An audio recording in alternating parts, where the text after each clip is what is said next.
Androcles and the Lion. Hello, this is Natasha, and I'm dropping by to tell you a tale that was written over 2,000 years ago by a storyteller called Aesop. Aesop wrote lots of famous fables, and each one had a moral, like persuasion is better than force, and slow and steady wins the race. The moral of this story is that gratitude is the sign of a noble soul. Prince Bertie the Frog especially likes this story. He tells me that every prince learns it at school. The story is called Androcles and the Lion. It happened in ancient times that a slave named Androcles escaped from his master and fled into the forest. And he wandered there for a long time until he was weary and well nigh spent with hunger and despair. Just then he heard a lion near him moaning and groaning, and at times roaring terribly. Tired as he was, Androcles rose up and rushed away from the lion. But as he made his way through the bushes, he stumbled over the root tree and fell down, twisting his ankle. And when he tried to get up, there he saw the lion coming towards him, limping on 3 feet and holding his forepaw in front of him. Poor Androcles was in despair.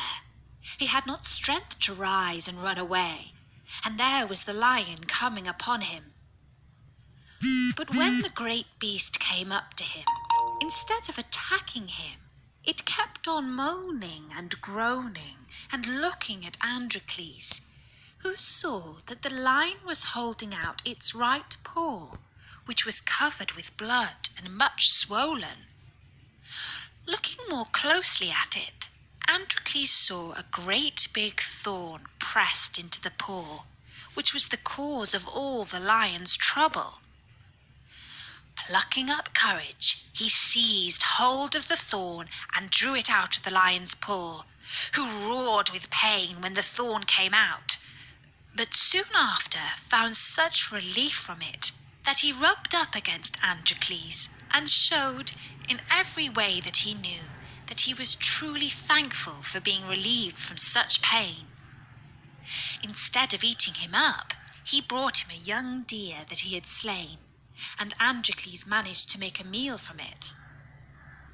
For some time the lion continued to bring the game he had killed to Androcles, who became quite fond of the huge beast. But one day a number of soldiers came marching through the forest and found Androcles, and as he could not explain what he was doing, they took him prisoner and brought him back to the town which he had fled. Here his master soon found him and brought him before the authorities, and he was condemned to death because he had fled from his master. Now it used to be the custom to throw murderers and other criminals to the lions in a huge circus, so that while the criminals were being punished, the public could enjoy the spectacle of a combat between them and the wild beasts.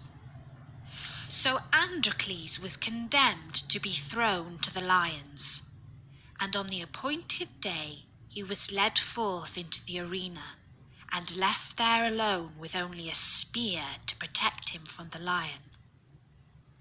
The Emperor of Rome was in the royal box that day and gave the signal for the lion to come out and attack Androcles.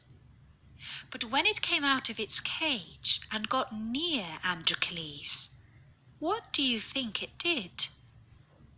Instead of jumping upon him, it rubbed up against him and stroked him with its paw and made no attempt to do him any harm. It was, of course, the lion which Androcles had met in the forest. The emperor, surprised at seeing such strange behavior in so cruel a beast, summoned Androcles to him and asked him how it had happened that this particular lion had lost all its cruelty of character. So Androcles told the emperor all that had happened to him, and how the lion was showing its gratitude for his having relieved it of the thorn. Thereupon the emperor pardoned Androcles, and ordered his master to set him free, while the lion was taken back into the forest and let loose to enjoy freedom once more. And that's the story, Nori, of Androcles and the lion, which shows that gratitude is the sign of a noble soul. Bertie says that every prince has a lion's heart, noble and proud. But Colin the Carp has a different view. Fra, that lion was just a wimp. But until next time, from me and everyone at Story Nori, bye bye!